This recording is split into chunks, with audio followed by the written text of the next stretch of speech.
for our national anthem. America, America has a problem. Oh shit.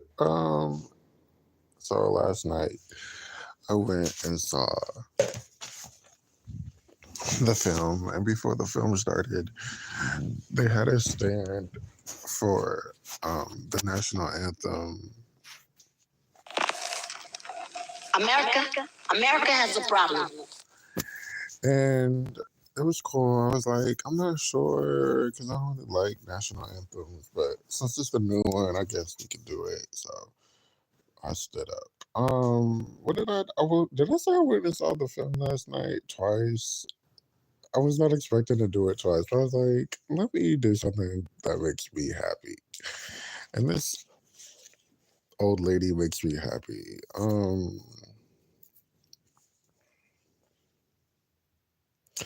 That intro with like the people running in was very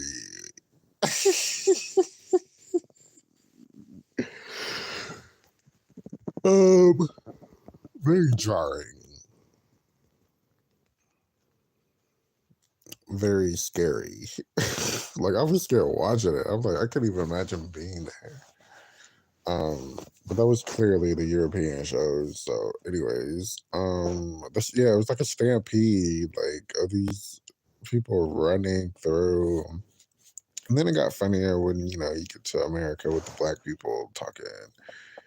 That like lady. But anyways, first of all, the reshoots were unnecessary. They were very obvious and very unnecessary. Um, I didn't recognize that she reshoots stuff. Like I kind of figured it out, but it didn't like dawn on me until like the fan base was like, "Yeah, she reshoots stuff all the time." And I'm like, "Oh, I didn't notice." Well, I noticed, but I was like, "Okay, whatever." But now it's just like, okay, they were kind of obvious. And the obvious ones were like the unique nails. One that really stood out to me was Labor Horse Can't Clock Up Sober School. She was like flicking her fingers all around Darius's head.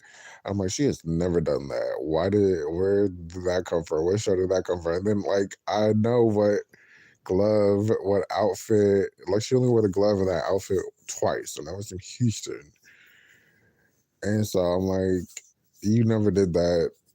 I didn't ever see that in any clip that I saw or whatever I was there. Yeah. So the reshoots were just like ridiculous. And it's just like the only thing was it was so obvious. Like I think her other reshoots weren't that obvious. I remember I've been saying this forever, but like that Freakum dress on the I Am tour, I believe that some parts of that was like reshot because the close-ups. Okay. Thinking about the Naughty Girl close-up, but thinking about the bridge when she's like, "Take me higher," she's on the ground and she gets like this demon voice. I'm like, I've seen plenty of clips. I've seen like 90% of the clips of that tour, and I've never heard her do that. So I'm like, okay, that was a reshoot. But anyways, let me go back to this. The only thing about the reshoots on this film was like they were obvious, like I said, and it was just like it took away from the show. Like I just wanted to see. I feel like we could have just saw the show, but this is going. Then these reshoots are going back to her perfection, and it just brings up so many like questions in my mind. Like the tour was all about fun, but then this film was about perfection. So it's like, okay, I had too much fun on the show and on the tour. Now I gotta reshoot and make it look crisper and cleaner and yada yada yada, bum ka ka ka. So I'm just like, damn. And then somebody was saying, I read something like the music videos for this album aren't gonna come out because the reshoots She wasn't happy with the shoots. She wasn't happy with the reshoots. So it's just like, oh my God, this perfectionism thing is getting out of hand. Somebody needs to rein her in. But anyways, we start off with Dangerously in Love. The first time I saw it, I was underwhelmed. The second time I saw it, I was like, okay. I don't know why. I have no idea why, what that was about. There was the shows where like her birthday, which was cool. New Orleans. I guess she didn't. I thought they said I didn't know she was taping New Orleans. New Orleans. The Kansas City, the Houston shows, the LA shows, and some of the London shows. I love the London arena. That what is it? Top Hottoms, Hotspur, something, whatever. That like watching it, watching the clips. That's a huge ass arena. And I feel like the stadiums over there in Europe are way bigger and different than the stadiums in America. But anyways, that the clips are like from Alien Superstar and Liftoff. No, I think it was like Liftoff, showing like the rain and then the stadium. Oh, and Break My Soul. Those are so beautiful. It beautifully captured that stadium. I'm just like, it's so beautiful. It looks like an opera house or something like that. And the dome of it, not the dome, I guess the ceiling of it is so interesting. And then we get the birthday speech, which she cut out some, which I was kind of surprised. We got flaws in the wall. The only thing about like this, I I think there was like I don't know. I feel like there was a vocal thread, but then I feel like there wasn't a vocal thread. It was like, so all these clips, like she pretty much sang the entire show the same every night, right? So I was probably not that difficult to vocally thread everything together. But at times it did seem out of sync. A bit me, I just was expecting it to sound a little bit more live and not so polished, but I guess that's just what the sound engineer does. And then the end of that part after flaws and all the cool reverse stage, because I'm like, what? When did she go back down the stage? We're like, oh, it's reversed. That was really cool.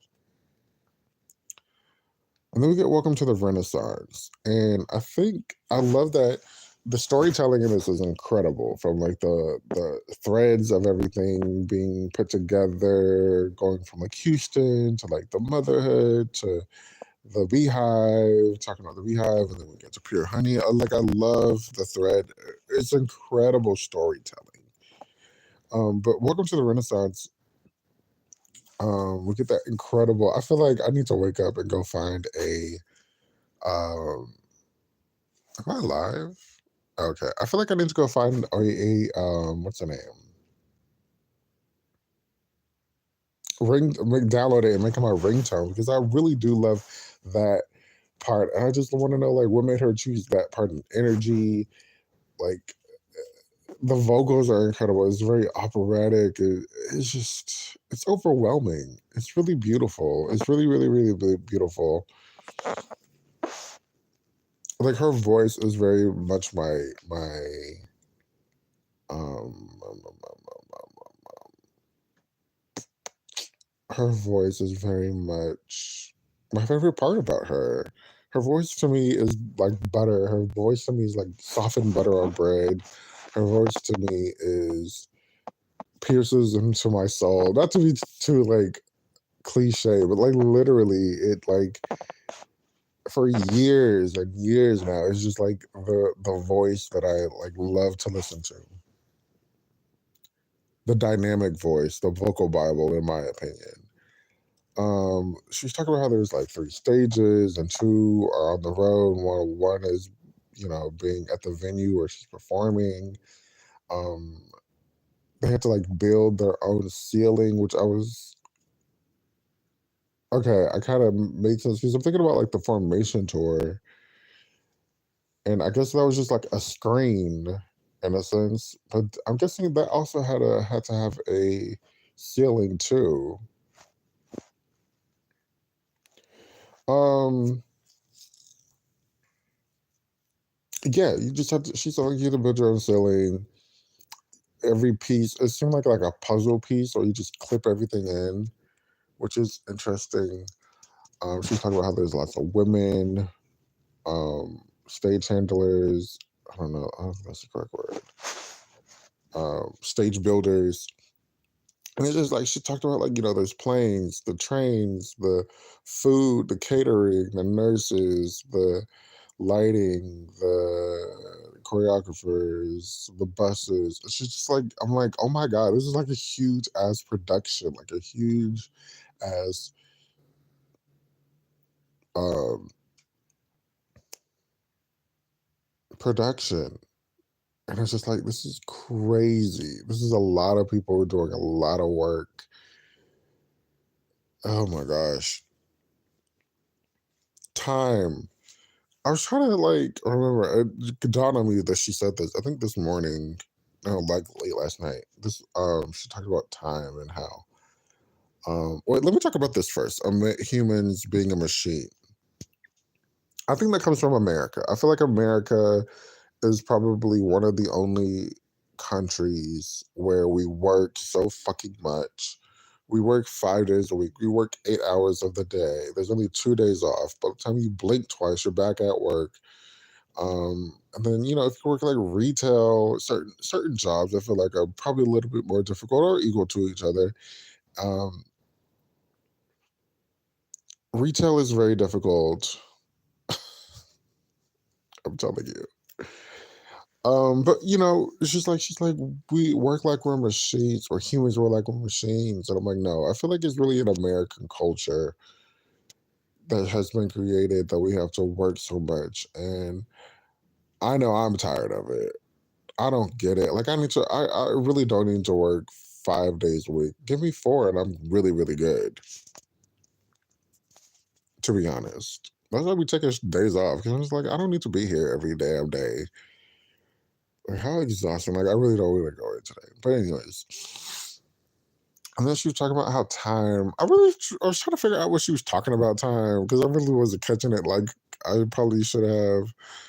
But it was just like, I guess time is fleeting, baby, and I need to slow down or something like that. I don't know. Not slow down because she's already slow, but like I don't understand. I didn't really grasp. But then it was like, I think her working schedule, is that what she talked about, her work schedule? No, I think her work schedule, I'll get back to that on the time. But anyways, let's go on. Then we go into that girl. Somebody had made a comment. She made a fuss about the jacket. I mean the coat. She didn't even use the coat, which was hilarious. Now that I think about it. Cozy. I feel like some of the edits on this show were so bad. Like, I mean, the not the edits, ended up being edit, but the certain angles. Like, I hated that little side camera that was really grainy. I feel like some of the shots that were wide, they were a little bit too wide. Like for that cozy to alien superstar transition, I feel like it should have been a little bit more tighter. But I guess it must have been difficult trying to show her and show the dancers because I feel like Alien that I am that girl, cozy alien superstar had the best choreography, the best lighting, the best visual. Also with Cuff It, Energy, and Break My Soul. Really great choreography. Then we get Diva Run the World, Formation,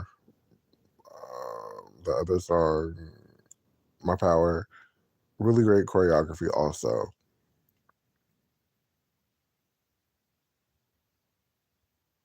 I think in Superstar, we saw the Phoenix outage, which was perfect. And you can see the joy on her face and the excitement on her face when she came back up on stage. Then we get to My House, um, which is like a welcome to my house, to be honest. Though the interludes kind of, we went in depth more on the interludes, which was really fun and really creative, right? My House, here we go. The lady not getting any days off. She was like 44 days. I haven't had a day off. But I really think this lady needs a manager. She needs an advocate. She needs somebody in place of her.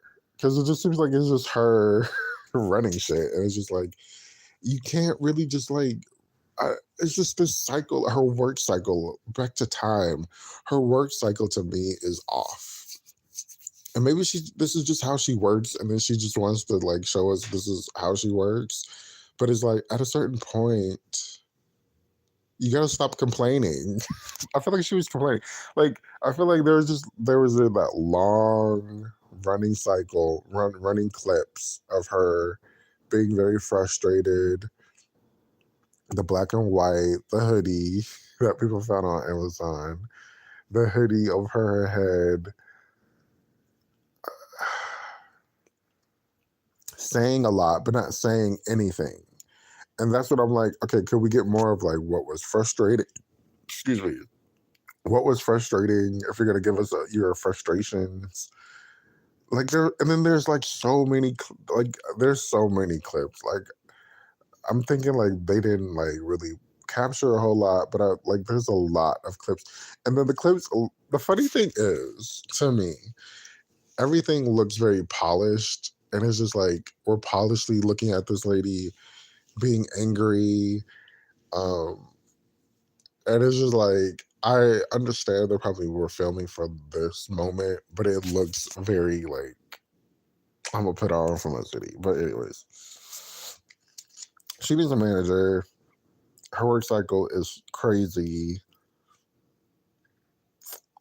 She talks about being a woman and how still being a black woman being treated in the business part sector of her life. People don't take her seriously, or they just want to bullshit. She's like, they bullshit me until they say, "Oh, this bitch won't give up." That was funny, but it wasn't funny.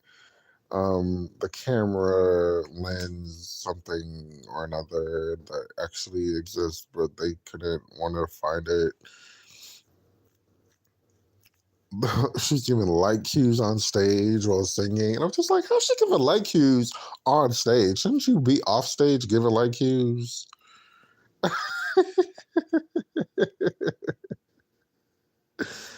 That one part where she looked like she's about to cry. Very interesting. Okay, then we move along. Yeah, I just wanted more insight. I'm looking at my notes. Then we get the creation of the Cuff It intro, which is like, where did you get those freaking words from? Like, where did those lyrics come from? Because they're semi in the lyrics and 90% not in the lyrics. So I'm just like, where did those come from? But it was cute.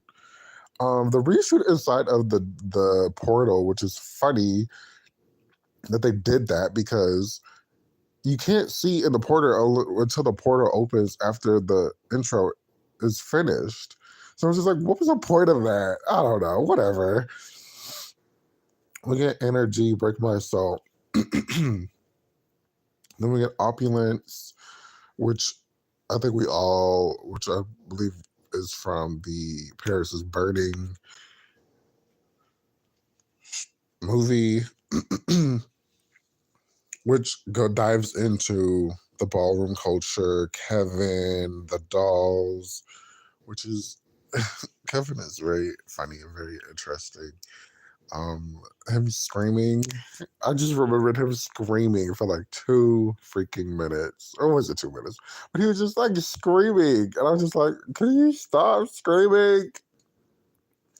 That was funny.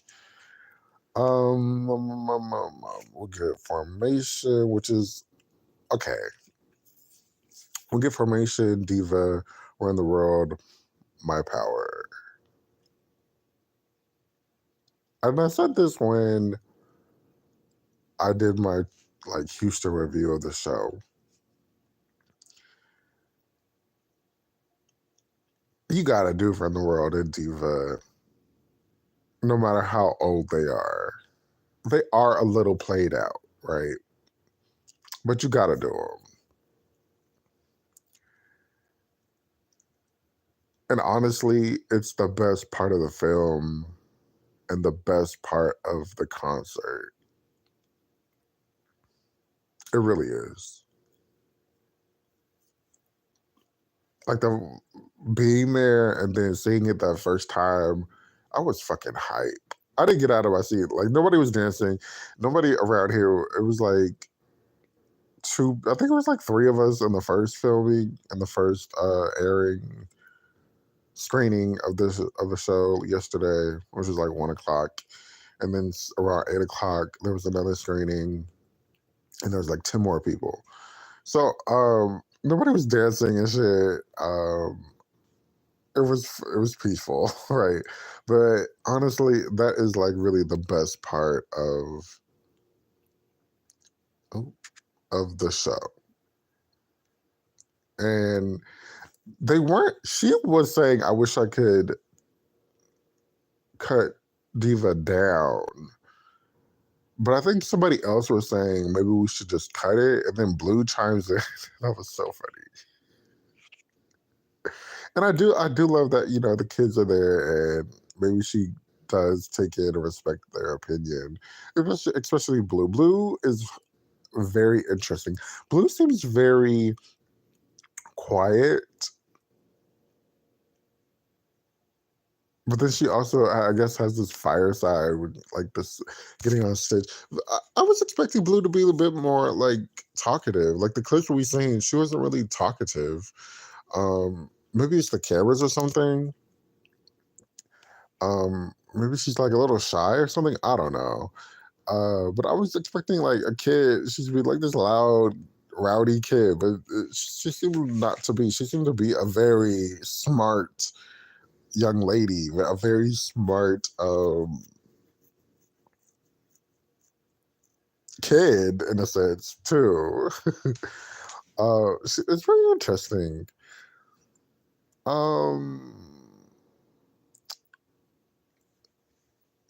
But yeah, I don't think she was gonna cut Diva. I think she was just like, I wish I could shorten it down. But it did. I feel like Diva got that weird. Break My Soul also keeps getting edited down to nothing. And then she cuts the best part off of Cuff It. I forgot to say that. Like these edits are horrible. I mean, the sound edits are horrible. I'm just like, come on, man.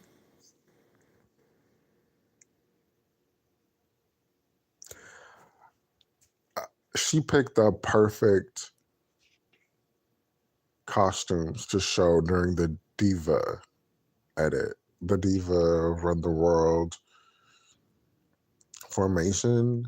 Perfect costumes. It was just, it was perfect. The denim one, the red stuff, the good Ivy Park one with the camouflage and the orange.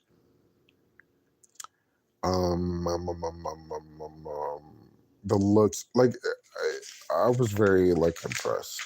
Then we get Run the World, and we get Blue, and we get that it was supposed to be a one performance. B said no initially, which I completely agree. And the reason why she said no was because she didn't want her child to be scrutinized in this way. And I, like her, was very disappointed finding out that Blue had access to some negative comments via a friend. Okay, shout out that friend. But then I guess it fueled something in Blue, and Blue, I guess, had to prove that she wanted to continue to do it. And Blue is a gorgeous young lady. It's crazy how Blue looks like her father, her mother, and Solange, her aunt. Like, that's crazy how she looks like all three of them. Because that one clip, they threw it back to like when they were talking about motherhood, and I thought it was Blue, but it was Solange. I was like, oh shit. But Blue is so cute. she is very talented. And you know what? This whole like My Power dance,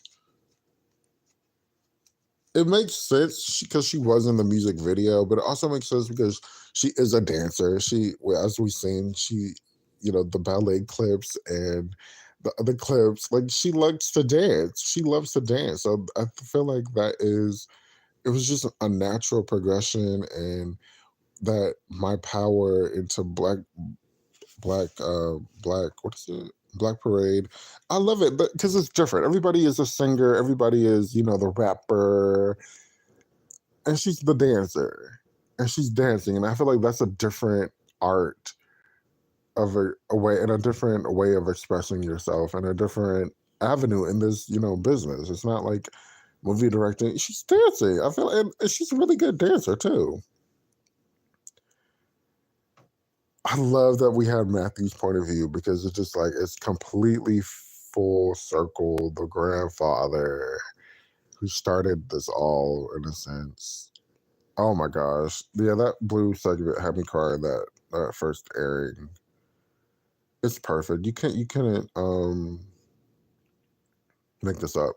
Black Parade is like a really hype, really good song. Then we go into Houston. Because I was just like, how did we get here? Going to Houston, we see Ruby. It's so cute with her Dallas cowgirl. Is that right? The outfit art, and Rumi and the grandfather taping. That was so cute. I love the Rumi. The Rumi clips are so cute. Sharing Houston with her kids. I'm like, this has to be such a great moment and a reflective moment for her because this is the first time where they're all old enough to recognize stuff, remember stuff. And so at this point, you're able to really share stuff and have them soak in. It's probably just like another full circle moment for her. I think she talked about that performing, I don't know, performing places, and then the helicopter lands on the stadium, lands in the arena or whatever. And she talked about her kids are always around her, which I didn't recognize or know. And as we see, she's like backstage and they're holding hands and they're taking pictures. And it's just like in between costume changes, I'm like, oh, damn, they're really all up at the grill. Like I said, this was such great storytelling. Then we get to Savage with Megan Thee Stallion, and then we get to Partition. Partition was very sexy. I was like, oh, wait, I'm contemplating my sexuality here. With her just, and her knees, her new knees, bouncing on that tiny ass chair. Like, what? I'm still like, I guess let's practice or something. Because I'm just like, how does she just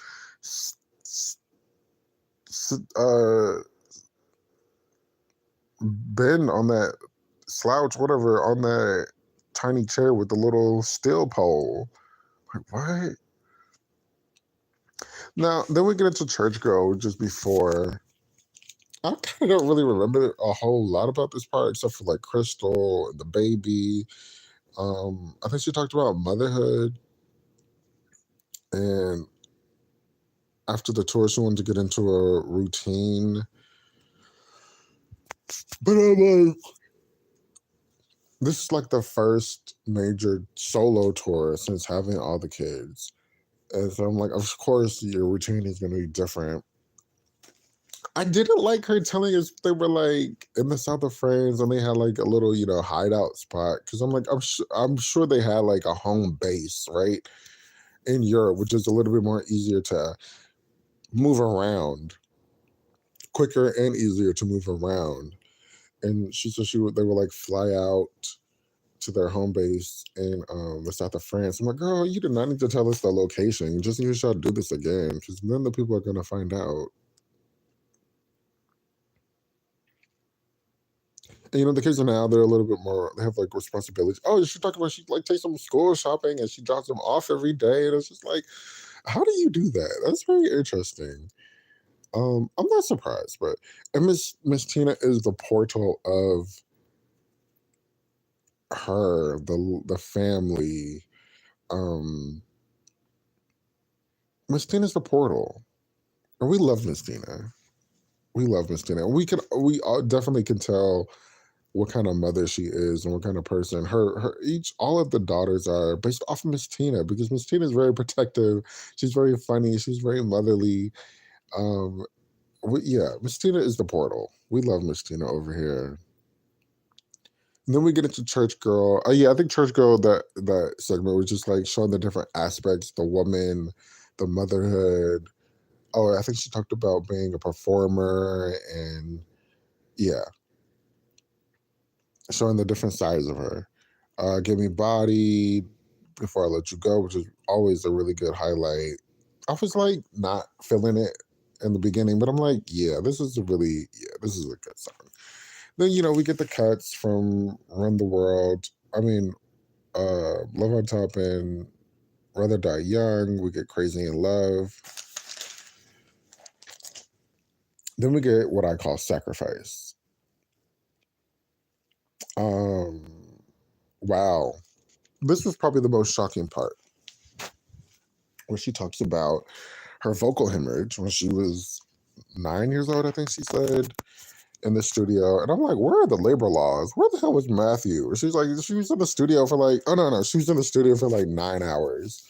And they wanted her to growl, and she ended up fucking up her vocal cords and hemorrhaging, and she was on vocal rest for a summer. And I'm like, girl, we ain't never heard about this before.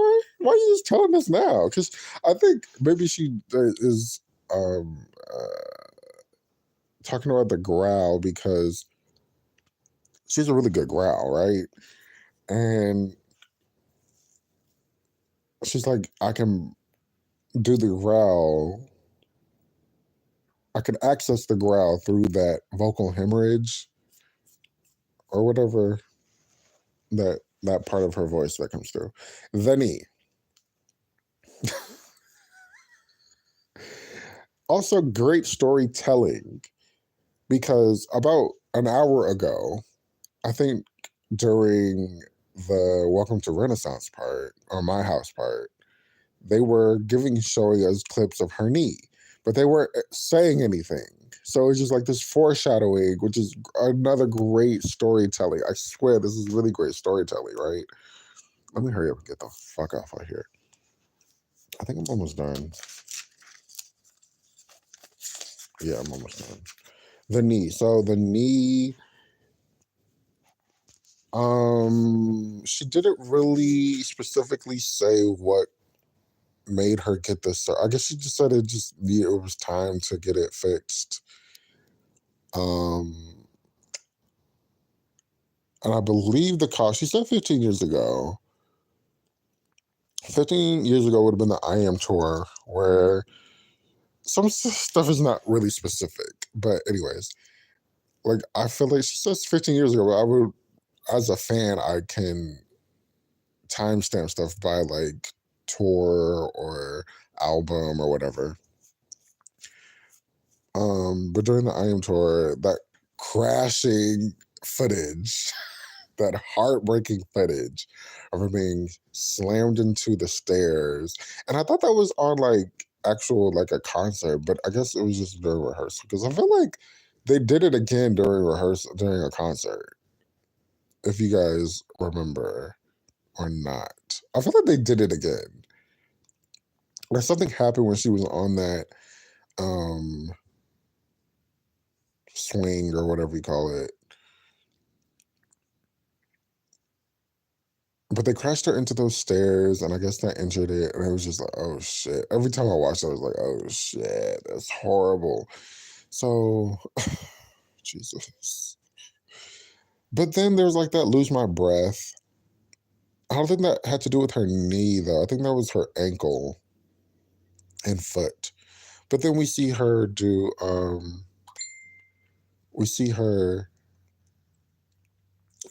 get the surgery, get the rehab.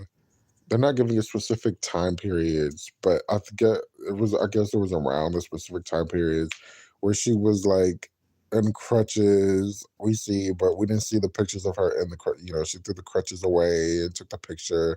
Because remember that red dress? I think that was like Jay-Z's birthday last year, right? Or something like that. So she was recovering from that all while getting ready for this tour, which is so fascinating. And it's like she went through a whole lot on this tour, right? The knee was the main thing. Not being able to rehearse and move around. And she talked about her voice, right? And people rag on her voice, and I think this is why she said it. I don't need to run around stage. I can just be still and emote the emotion that I need to because my voice is that powerful. And I'm glad she knows that. Well, of course she knows that. But I'm glad she's telling everybody else that. Because at the end of the day, that's what she has. To me, that is what makes her really talented. Also, that she can sing and dance, but that she can really, really sing. That she can really, really sing. And I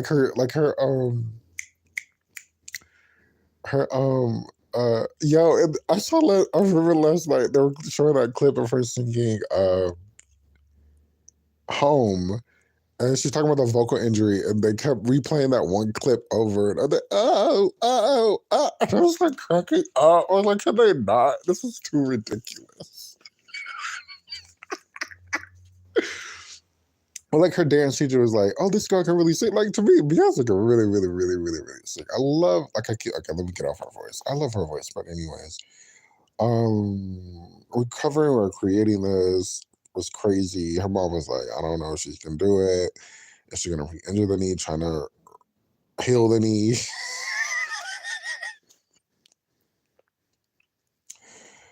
The dude was like, the engineer was saying she paints. Some people paint with brushes and food and other stuff, and they create, but she creates with her voice. And I'm like, yes, yes. And they show that freaking the stems of I'm that girl. And I'm like, yes, that's what it is. It's incredible. It's my favorite part. Then we go into Pure Honey and the sacrifices, Diana Ross, Tina Turner. I feel like they didn't show the best. Maybe I need to go watch it again, but I'm like, the previous what's it called? Mount River Deep Mountain Highs were really good, but I feel like we didn't get the best one. Cause honestly, that was one of the best parts of that show. Oh, and she had bronchitis. I didn't write that down. That's what she's having bronchitis, and she was having sinus infections throughout the show. Now I couldn't really tell. I remember the only two times I could really tell were in like France. Yeah, she had a show in France right the night before, the night after, the day after that fashion show. She was out all night, and I was like, oh, okay, we'll hear a little something. And then the other one was this Houston show that I went to, and I'm like, homegirl is not where she normally is. Even the first Houston show was really, really great vocally. But then like that second show, it was like, oh, what's going on here? Now, something probably happened in that Washington D.C. show or Seattle. Yeah, the Seattle, not Washington D.C. Seattle, Washington show where she was singing "I Care" and her voice went out. Maybe something happened. I don't know. But it didn't seem like any like vocal situation was going on. Maybe like she just coughed. She was coughing. But that Houston show, I'm telling you guys, I know when when she's on it, right? And she was like, you could go watch the "I Care" part. She doesn't sing some of the parts in "I Care," and I'm like, oh shit, what's going on? And then her voice was like it seemed deeper when she was talking. She sounded very nasally. So I know, yeah. I told you guys. I was like, something's going on. She's dealing with bronchitis, and that sinus infection was kicking her ass that night in Houston. But anyways, we go on to Diana Ross and Sacrifices and Tina Turner, Plastic the Sofa, Virgo's Groove, Move, that loud ending and Move. God damn. I think it's a song. Is it a Tim song or somebody's song? It's hella loud. They need to shut that down. Then we get into Heated, or Miss Tina. We talk about Uncle Johnny. Poor Miss Tina. They just put that lady through it during that whole clip, that whole 5-minute clip. Homegirl was crying, and they're just celebrating him being a black gay man in the 50s and 60s. And I love how she was just saying her mother, Miss Tina's mom, taught him how to sew, and she was just like protecting him from being himself. It's funny watching Miss Tina um, talk about how he was being himself with all his friends. And I'm like, girl, just say gay. He was gay, and his gay friends were being gay. That was funny. But we love the Uncle Johnny stories. And you know what? She wore the dress, the prom dress, which was fascinating. Fascinating. Like, damn, like you can still wear, like, who can still wear their like dress from 20, 30 years ago, 30 years ago? It's crazy. Crazy. But I guess, you work hard and you're still the same like size, whatever. Um,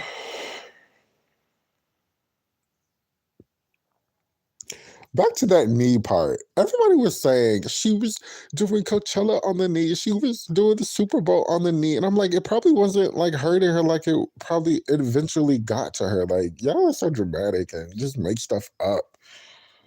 Because I was just like, when did this knee happen? So that's really what pushed me to go watch this film that I did not want to go see in the theater. But I'm like, let me go and figure out what y'all are talking about. Because y'all are so dramatic. The fan base was so dramatic. The fashion part, Miss Tina was talking about how, her family is fashion, which is such a beautiful thing. And then Beyonce elevates it by being, this incredible singer. And now they have access to everything. It made me take back all of my take back all of the things I said about the horrible stuff that she wanted to her. Like, I apologize. Cause she was like, it's more than just the design. It's the people that make it. And then we see the dude like stitching the Ivy Park hat. I'm like, oh man, I feel bad for saying some of that stuff was butt ass ugly. Cause like it just like it made sense. Like, this is more than just some clothing. It's the person that made it. It's their idea. And I'm like, I'm over here ragging on somebody's horrible fashion. And I apologize because that wasn't nice. Thanks for correcting me, Beyonce. I apologize. And to the designers, I apologize. Oh, the film. Okay, so we all saw everybody, the audiences, the fans' fashion, right? The film highlighted the really, really good ones. The person who had like the denim jacket with the horse, and it was like uh electronic or whatever, and the horse was like racing. That was a memorable one. The hats with like the Ivy Park prints in them. That's all that's coming to mind. But the film really highlighted some really, really good fashions. And I was like very impressed by that. It was like a completely different like sector than what we saw with a bunch of the silver stuff that we saw. Then we get Thick, All Up in Your Mind, Drunk. That was probably another really great part of the show for me. Maybe because I like those songs a little more. The Thick edit was really good. I don't know if that was an edit or if that was like the real New Orleans ones, real New Orleans footage. The Thick looked precise. It looked perfect for her not to do that song. Or maybe that's why do that song, but like a handful of times. All Up in Your Mind was really great. Drunk in Love, still really, really, really great. Then we get to the Beehive. We get that funny Blue clip. I didn't know it was Blue talking. I was like looking in the center of the screen. We get All About America Has a Problem. That was a bad edit. I gotta say, I'm sorry. That edit was bad.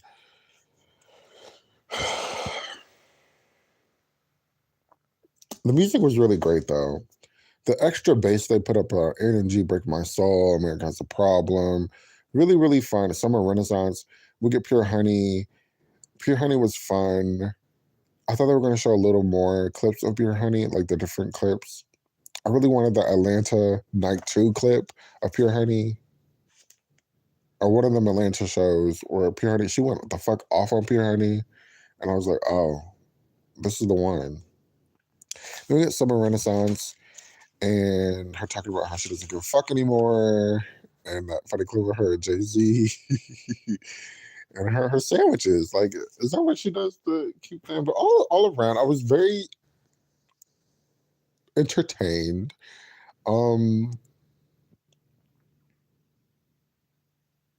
Yeah.